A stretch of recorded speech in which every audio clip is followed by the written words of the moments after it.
The SAS, Special Air Service, the model for special forces around the world. As you drive this country route between the Keir roundabout and the village of Doon, you could almost miss the monument here at the side of the road. But the man himself could never be overlooked.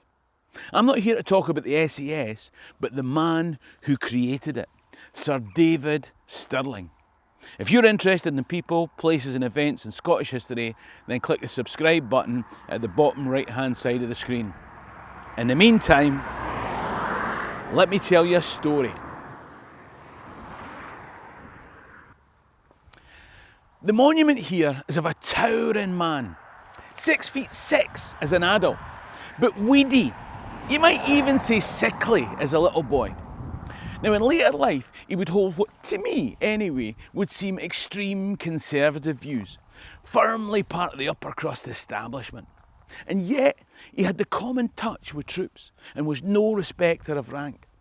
A man of contrast that came into the world on the 15th of November 1915 in the great house at the next roundabout that had been there since the 18th century, and on a huge estate round here that had been in the family since the 15th century. Mummy was strict, Daddy had money, and Grandpa was the 9th Baronet Sir William Stirling Maxwell. Once, on a childhood holiday in Mull, he'd been bitten by an adder and the doctor wanted to cut his leg off. And it was that formidable mother that said no. Otherwise, this story may never have happened. Now, David was neither academic nor disciplined, and that, along with the absence from public school for that snake bite and other health issues, meant that his entry to Cambridge wasn't because of his achievements. Maybe academic discipline and work ethic would come to him when he got to Cambridge. Or maybe the university's proximity to Newmarket Racecourse would mean that he'd add a gambling addiction to the reputation for hard partying, good time Charlie. Now, I'm not going to say which route he went down. What I will tell you is that he was called in to be told that there was a list of 23 offences for which he could be turfed out of Cambridge. But he should choose his favourite 3 for the expulsion letter, so that it wouldn't be upsetting to his mother.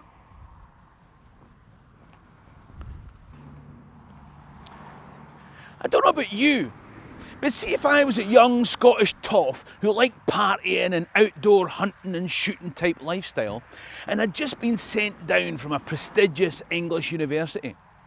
I think I'd go off to Paris to live the bohemian lifestyle of an artist, wouldn't you? I mean, obviously, you'd have to invest in some corduroy trousers, a scarf and a beret, but that's what David Stirling did. Whilst his siblings had found their purpose, this was the one thing that interested him, and he was determined to give it a go.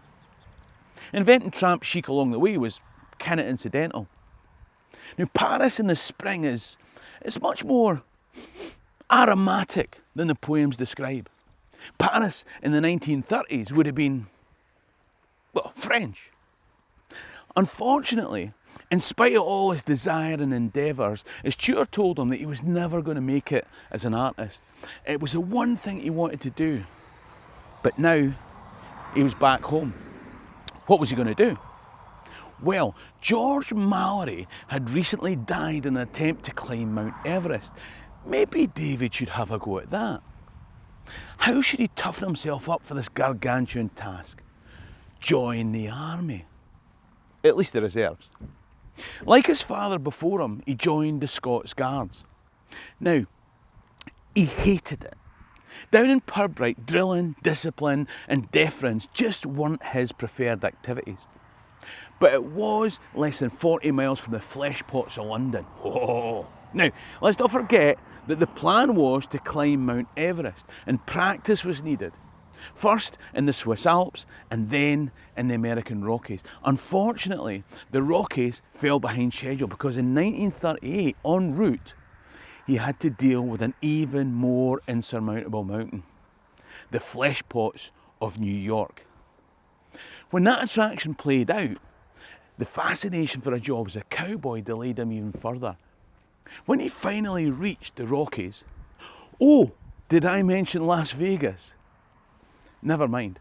When he eventually reached the Rockies, he got a message from his mother saying, "Return home immediately by the cheapest means."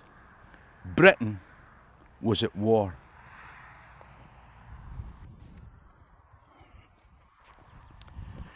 The early part of the war was back to the mindless, rigid, disciplined army life which David was so ill-suited to. So when in his gentleman's club in London he heard about a new force of commandos that was being set up, he thought that this would suit him perfectly. After going through training in 1941, he and his commando force were sent to North Africa to prepare for an assault on Rhodes. Unfortunately, the Germans took Crete and a stronger position in Greece, and the plans were shelved. And thus, David found himself kicking his heels in Cairo, waiting for orders. Were there flesh pots in Cairo? Is the Sphinx a monolith of an ancient mythical hybrid creature moulded out of Nummulitic limestone carved into bedrock in Giza? Do brown bears shit in the woods? Of course there were flesh pots. In fact, some of his superiors worried that Stirling was a malingerer because he was always in hospital, and there was some talk of an investigation. Now, the real reason that he was constantly in hospital was that he'd learned from a nurse that pure oxygen was even better for a hangover than iron brew. Now, a wee while later, he had a more serious reason to be in hospital. Captain Jock Lewes had managed to get hold of 50 parachutes that were meant to be going to India. MOD procurement, what is it like? Anyway, he got permission to borrow an aeroplane, and David Stirling was one of the half dozen who volunteered to be part of some trials. Unfortunately, as he jumped, the parachute got caught in the tailplane of the aircraft. Needless to say, it didn't work properly, and when he reached the ground, he struck terra firma, a bit firmer than was healthy. Now his legs weren't working and he needed a real stay in hospital.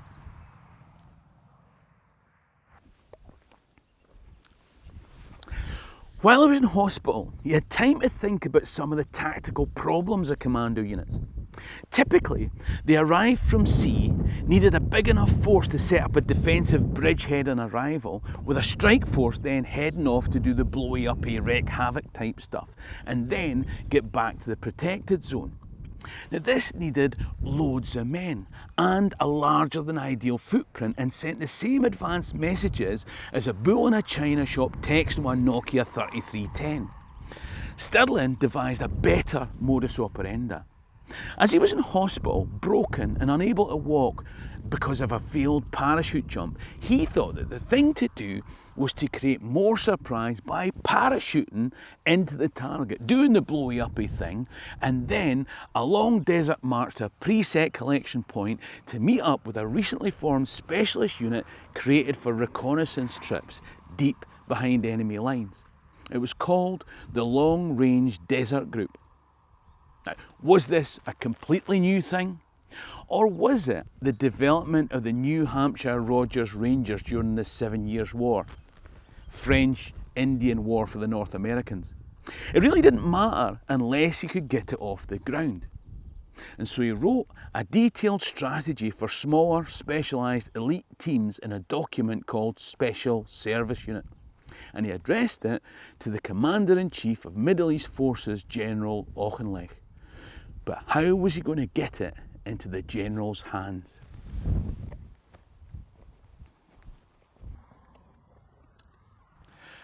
When he was able to walk with crutches, he took a taxi to headquarters. Now, he didn't have a security pass, so he sussed the joint and then decided to brass neck it and give it the old, ha ha ha ha, the dog ate my homework tactic. Now, it turns out the guard was one of those don't give me that bollocks teachers, and being posh didn't get him through this one. Now, the thing is, he wasn't just posh. He was courageous, determined and resourceful. He hurples away. Oh, now there's a good word. That's a Scottish word I'm guessing that David Stirling probably didn't use himself. Hurple, right? He hurples away on his crutches until he saw a weak point in the fence, and there he waited and watched the sentries. When they were preoccupied with a rush of people going through the gate, That was when Stirling slipped through the gap in the fence. Obviously, he had to leave his crutches behind, so the pain was excruciating and he was hurtling even more as he tried to blend in with the group of officials on the other side that had come through the gate. He was almost at the main entrance to the building before the guard noticed and shouted, "Oi, you!" Suddenly, Stirling had to give it mega licks with a Hurple factor of 8 into the building, along the corridor, gritting his teeth against the pane all the time until he got to a door that said Adjutant General.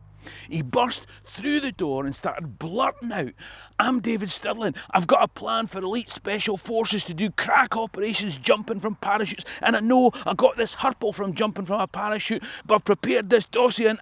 oh, shit! You're one of the officers that I ignored with indiscipline back at Pirbright when I was in the flesh pots of London. Wrong number." Must have been the hoofs in the Nokia 3310.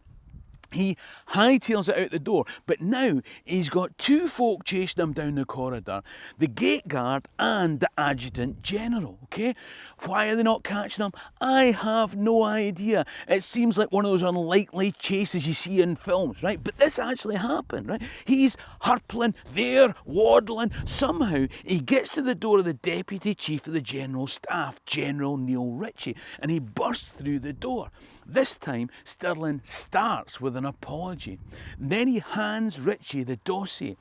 As General Ritchie reads the dossier, Stirling's trying to hold the door shut. There's growling dogs, barking Adjutant Generals, arms coming around the sides of the doors in a cartoonish comic cut with the sentry guard still shouting, "Oi, you! What are you up to?" Whilst all this is going on, General Neil Ritchie calmly reads through the dossier twice, looks up and says, "There may be some merit in this." And that is how the SAS started.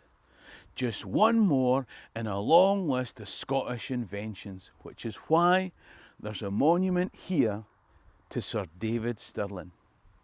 Can I suggest that you also watch a video on another famous regiment, the Black Watch?